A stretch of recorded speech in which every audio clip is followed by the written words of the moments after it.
This story is being read by a software reader, not by me, as I am not a reader storyteller. Also, I do not give a shit about spelling, grammar or punctuations. I can give a crap about what most people think of my writing or me personally. If ya don't like what I write, a big fucking deal, don't read it. There will likely be swearing, cursing, foul, obnoxious language in this as well. So, if ya don't want your kids reading it, do not show it to them. If they do read it and you don't like it, then do your damn job and stop them. Not my fault you are too fucking dumb to keep your kids under control somewhat. It is not my problem to watch your kids as tio what they see or read. It is your fucking job to do that as the parent, guardian, or whatever. If you want to blame me for what your kids read because I swear and curse, lol, fuck off. So, not that is out of the way, let's continue on, shall we? Let's begin when I was just a young little shit. When I was a young kid, am thinking roughly 8 or 9 years old then, I had some strange dreams, and that did not stop till I was, well, actually, they never stopped. I mostly dreamed likely the same as most kids, where you could fly or have superpowers. Yes, I know, rather childish dreams, but hey, back then I was a child. Anyway, let me start up again from the beginning, sort of. I was very young, 3 years old, when I died for the first time. How? Well, it was when I got my head sliced open by a bolt when a slipper slide my brother was using, it collapsed and I was under it and got sliced, my head that is.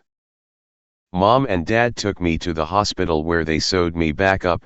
However, after that they gave me penicillin and I was tragically allergic to it, but no one knew then. I died right there on the table and was dead for about 6 minutes or so. I came out of it though, which, yes, all were rather surprised. Anyway, that is not the last time I died either. I died again when I was 13.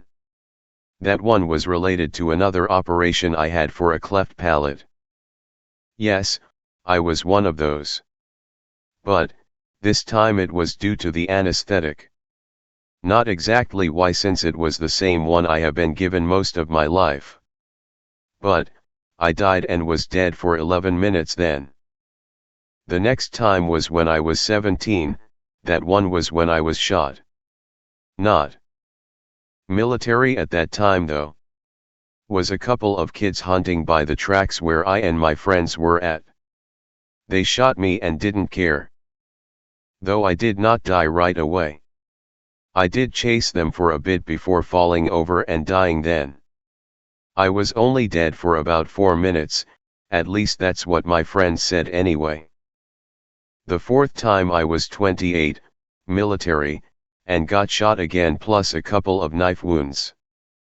Those were not that bad though, just the bullet was. I was dead for 13 minutes then. And when I came out of it, I was on a metal table like those you see in morgues. Scared the crap out of the doctors there. Anyway, I almost died when I was 53 due to being hit by a car doing over 40.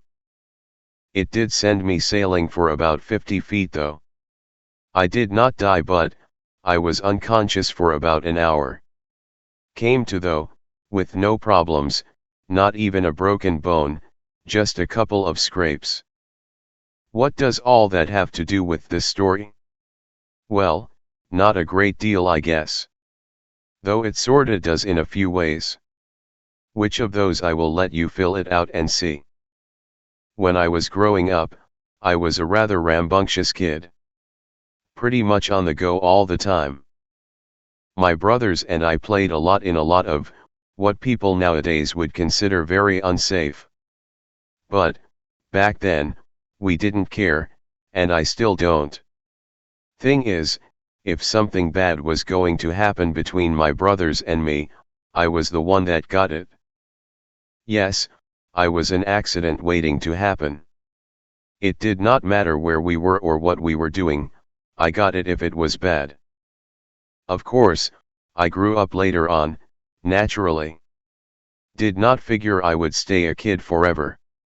I grew to love a very lovely woman who was one of my childhood sweethearts. She was so beautiful.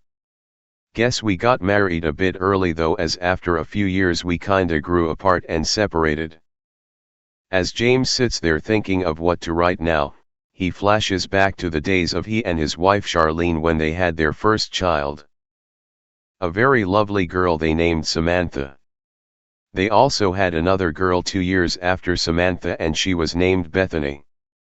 They wanted a son but that did not happen as they separated a year after Bethany was born.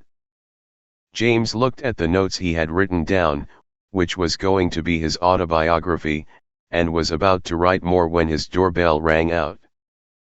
Getting up he walked over slowly to the door, opened it, and saw Charlene standing there with tears in her eyes. And being the man he was, he asked her to come in and tell him what was wrong.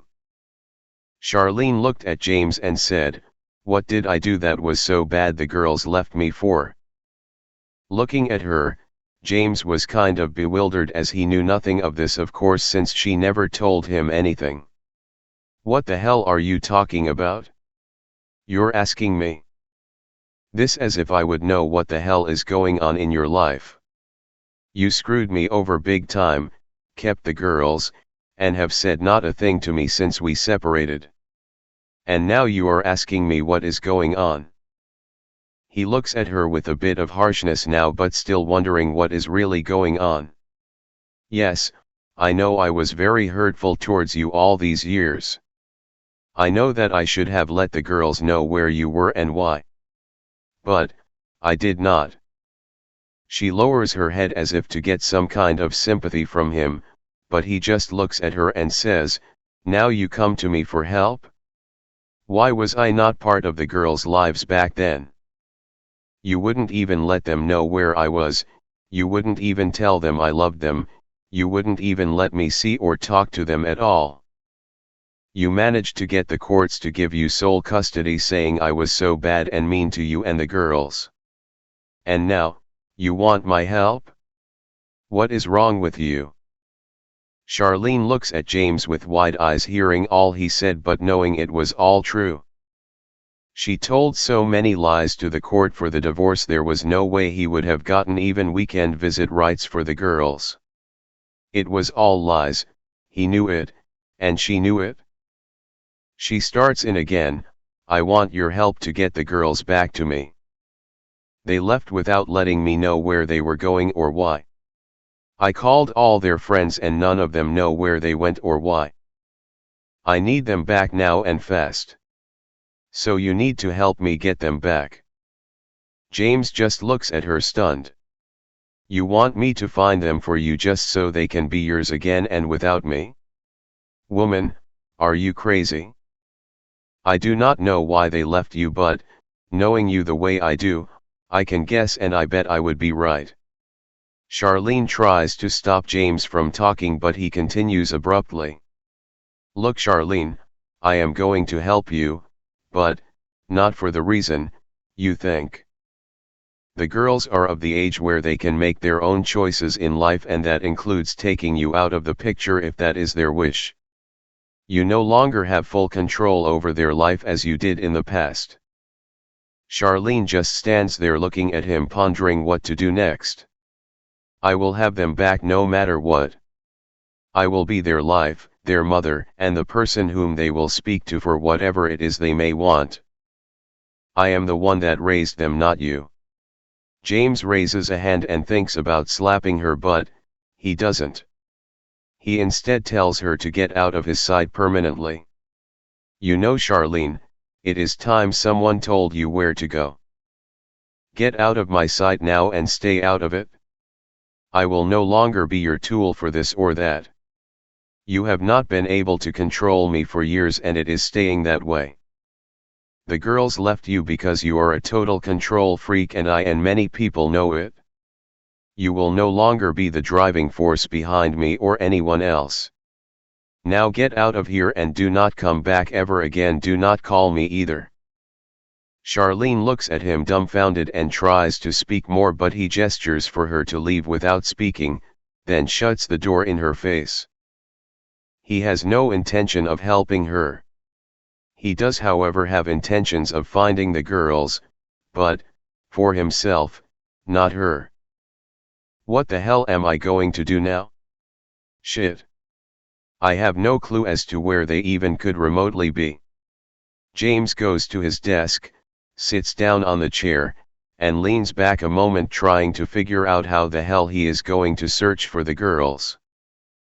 He doesn't even know if they're married, single, or even alive. Though, he does feel they're all alive and well, so he tends to believe that. The thing he doesn't know is where they are. What he does know now is how shitty Charlene has been for the last several years towards him. Not letting him ever visit the girls when they were growing up, not letting him know how and when they graduated high school, their birthdays, nothing. This is total bullshit. That bitch has never let me see them or mentioned anything ever about them. I am so fucking pissed. Yes, I must admit that I still love her regardless, yet, I want nothing else to do with her. He sits there, arms folded behind his head, leaning back trying to think of a way to find the girls when his phone rings. He looks at it trying to see who is calling, but it only shows a number he doesn't recall. Normally he would never answer that since he doesn't know who it is, but, for some reason, he decided to. Hello? Who is this and how did you get my number? He asked, thinking it was probably a scammer or crank call or one of those remote machine calls. Hello? Is this James? He hears a woman's voice on the other end. And thinks, oh great, some bitch wants me to buy something. He responds to her with yes it is, but I don't want anything, so goodbye, and he hangs up. A moment later the phone rings again and it is the same number as before. He hesitates to answer, thinking that it is a sales call of some type. But, then gives in and answers. Yes? What is it I can do for you? He said with a slightly sarcastic tone. She replies back, I am sorry to bother you sir, but this is not a sales call of any kind. I am calling to ask you if you are the same James that I knew in high school. He sat up and thought, high school? What the hell is this? Some friggin' reunion call or something? He tells her I am not sure since I have no idea who you are, what school you went to, or anything. She responds with oh, I am so sorry. I am a bit on the unsocial side, which means, I do not socialize very well. I do apologize for this. I am Jennifer and I sat behind you in math, English, and science classes. James leans forward and begins to think back. Wait a minute, are you telling me you're the girl that always had short hair, dark brown, green eyes, and was so thin? Sorry, but that is all I can remember. He heard her giggle slightly as she said, yes, that was me, and after a few seconds she continues, to be honest, I have been having dreams of you the past few weeks and I knew I had to at least see if you were still around somewhere. The dreams were not what some would call explicit, just normal dreams of seeing you around town. The dreams never did stop, so I thought I would find you or at least see if I could find a phone number, and I guess I did. She giggles a bit more and apologizes for the giggles, saying she is just that way. James had listened to her for a while, trying to find out why she was calling, although he was kind of curious as to why she called. James tells her that he had to go somewhere very soon and she should call back later on and they can talk more then. She agrees, thanked him for responding to her call, and said she will call back later that evening. He gets up thinking he needed to go out and get some beer and food since it was starting to get late. As he walks into the store to buy his food, he thinks, no more beer. Costs too much and never have done much for me. So, he wanders around the store picking up things to eat for a week. He goes home, puts most in the fridge, then makes himself some food. Sitting back in his chair staring at the now empty plate before him, sighing, gets up and put the dishes in the sink. Grabs some coffee and goes into the den and sits down at the desk, wondering still how he was going to find his girls. As he sat there thinking, the phone rings again and it is the same number as before. He picks up, saying, "Hello?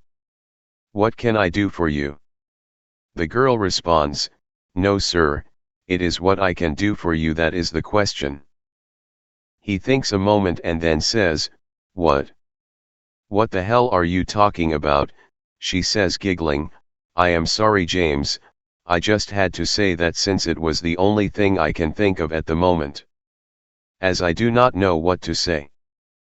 What I can say is I have been thinking of you, and I also know you have been looking for someone as well." He sits up quickly, almost falling backward in his chair, thinking, what the hell is she talking about? "Excuse me, Jennifer, what the hell are you talking about?" Silence comes across his phone for a short time, then he hears her say, "James, in my dreams I saw you walking all over the place as if you were searching for something or someone. What I did not tell you, since I didn't think you would believe me, is that I feel things in a different way than most do. I sense things, and I also know you do that yourself and more. I was very hesitant to call and talk to you, as I know lately your mind has been having problems seeing things as you used to, and now I know why. So, I thought I would call to see if I can come to you and help you out with your problem." James sits there stunned, as he has told so few people about what he can do, and only those he truly trusted. Thinking for a short time, James almost hangs up, but, he thought, no, best not hang up yet. Need to find out more about what's going on with her. "Jennifer? Okay, let's see how right you are. Evidently, there is something about you that is correct. So, I would love to see how much you know and if you are truly who you say you are. So, what I say is, come on over this weekend if you truly know me and where I live. I will not tell you my address, as you say you should already know it." He grins to himself, thinking, yeah, this is gonna be fun, since there is no way she knows where I am. All he hears is, "Very well James, I will see you this Saturday afternoon," and then she hangs up. James sits back once again and resumes trying to figure out how he was going to find the girls. His phone rings once again, and this time he knows the number. It's Charlene once again. He clicks the on speaker button and she says, "Don't you hang up on me." He just reaches down and clicks hang up. "Fuck you bitch." After a few seconds, he picks his phone up and places Charlene's number on the block list. George runs up to James and smacks him on the back as they walk down the street. "Yo James, how's it going bro?" James turns to George and says, "Oh, I guess it's okay. Just going to the store to get a few things to fix my desk, since the damned thing decided to lean to the side a lot. Damned old cheap ass shit anyway." George laughs out loud, saying, "I fucking told you now to buy that cheap shit." Yeah, I know, but at the time, I couldn't afford anything else, so it had to do, and it was okay for a couple of years. But now, I gotta go get something to use to keep it standing up straight. And I figure out why not use shelving brackets. They're 90 degrees, and easy to install, and would be strong enough to hold the damn thing up like it should be." George stops a moment and thinks, "Holy shit James, I never thought of that before." He laughs and continues, "Damn it, my man, you smart as hell to think of that, and it's cheap yet will be strong as well." They both continue to the hardware store, where James finds the brackets he was thinking about, buys them, and heads back home with George in tow. George walks into James's house behind him, shuts the door, and goes to the kitchen to get some beer. As he opens the refrigerator, he finds no beer. "James, Where the hell is the beer? James ignores George and starts working on the desk, placing the brackets under the desktop and screwing it into the underside and to the side, causing the desk to sit upright again. Turning to the kitchen as George comes out, still talking about not having any beer to drink. You know, George, I quit drinking beer or anything else now. Got too costly and it does nothing for me, so why spend the money? George just looks at James and shakes his head. Yeah, no, perhaps ya could keep some for other people. George, if I was to do that, no one would leave. If you want beer, go buy it yourself, ya mooch. James laughs and sits back in his chair. Some time passes and night sets in on a Friday as George and James talk about nothing in particular. Though George does sense James has been in deep thought about something, but does not pry, as he knows from years of being acquainted with James, he will talk when he is ready. Not wanting to pry, George gets up off the couch and says his goodbyes to James, and walks out. Some time passes as James had been on the internet trying to find out the best way to locate someone. Of course, most are costly and involve using other people. And since he does not have the means to do that, he reaches out, turns off his computer, and heads to bed for the night. Daddy? Where are you? I can't find you, Daddy. Please, Daddy, tell me where you are. I want my daddy. Where are you? James woke up with wide eyes, looking around to see who was talking. Finding no one around, he realizes that it was a dream. Oh shit, that was something. It seemed so real. What the hell was that about, and who was it? After some time, James decides to forget it and tries to go back to sleep. He wakes up after a while, looks at the clock, and seeing it's still really early, he tries to go back to sleep for a while longer. Father, where the hell are you now?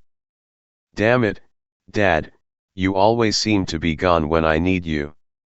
Again, he jumps, waking up from his dream and trying to figure out what is going on. After a while, he decided to get up as it is 6 a.m. anyway and he needs to get something to eat and mow the yard again. Well, shit, another day of nothing. At least I can keep myself busy for a little while. And I gotta go back to work Monday. Sheesh, I am so tired of working for that place. I am not fond of standing in one place all day putting parts together. But hey, I needed the money then and it does pay fairly well. Not great but livable.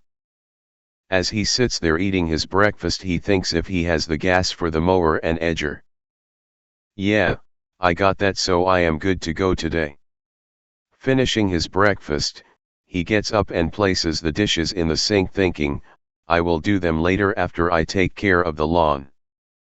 He goes into the bedroom and puts on his coveralls, goes outside to the shed, gets out the mower and edger, and starts mowing the grass. Then when that is done, he fires up the edger and edges around the house and driveway. Well shit, at least that is all done now. Looking up at the sky, he sees not a cloud.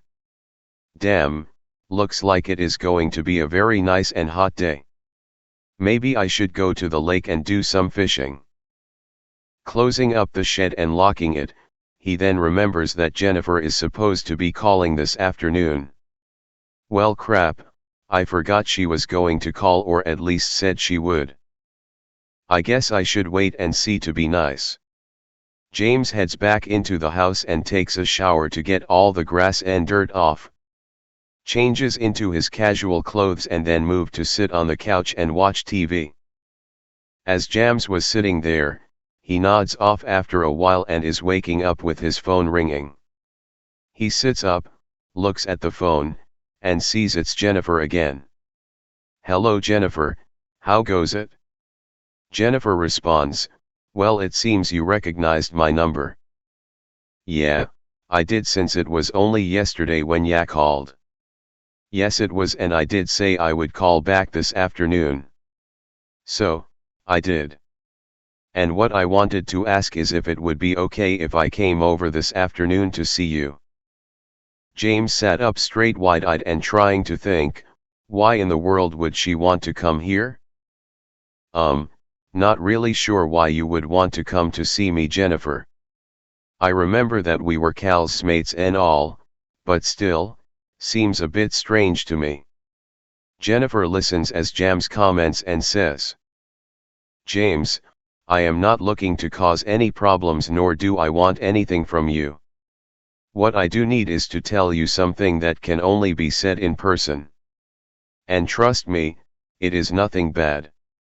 She goes quiet and James can hear her breathing slightly and thinks a moment, then finally says, fine, if you know where I am then by all means come over. Just do not expect a lot in return.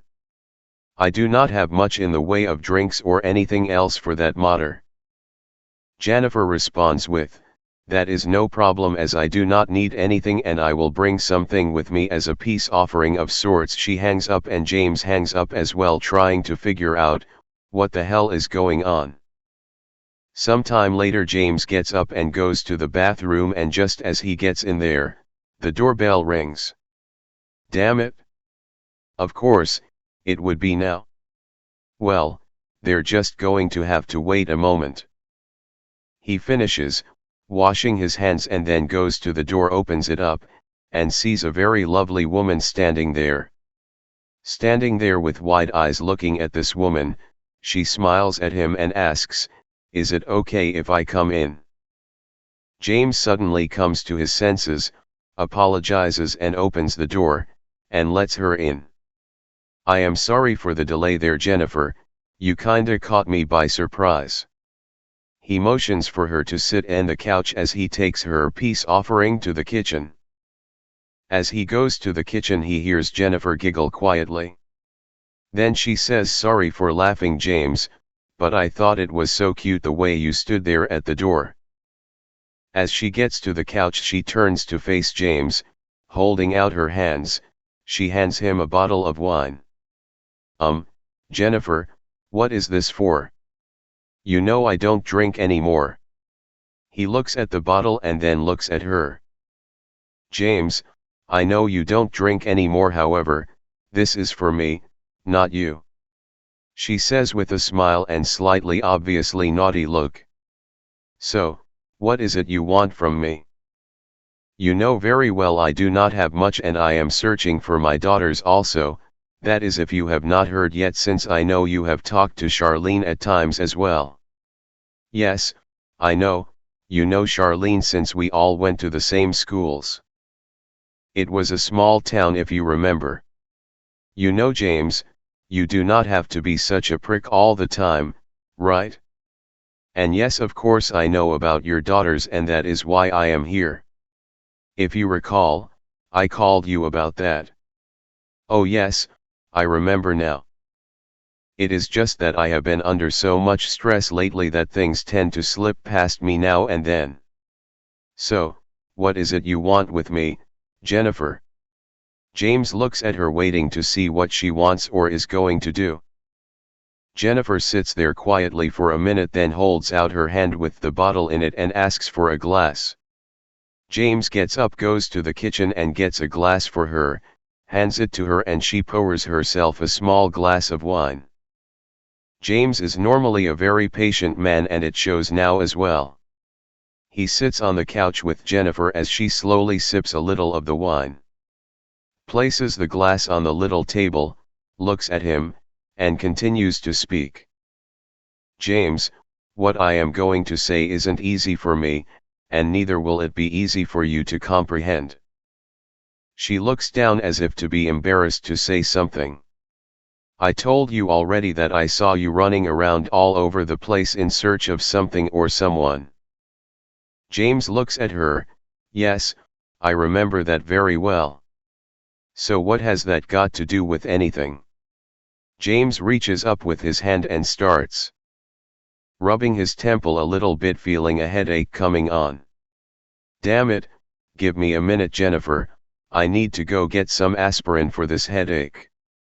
Of course, James, go right ahead, I will wait. She smiles, motioning him to run along.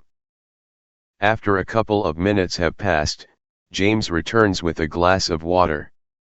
Places it on the table in front of himself. Then looks over to Jennifer saying, "Sorry about that, please continue." She looks at him, reaches out and places her hand on his saying, "James, I have seen your daughters in my dreams recently and you know very well my dreams usually are true." "Yeah, I know that since we talked about that so many years ago before we lost contact back in high school days."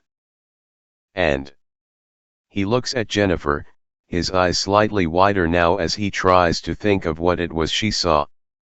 "Well, not sure how to say it, James, but here goes. It seems Samantha has, or perhaps is, just starting to get into trouble.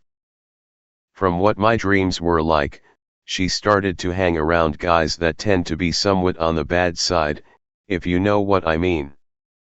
And as far as I know, she has not done anything, well, let's just say naughty as of yet. However, she is starting to get pushed in that direction.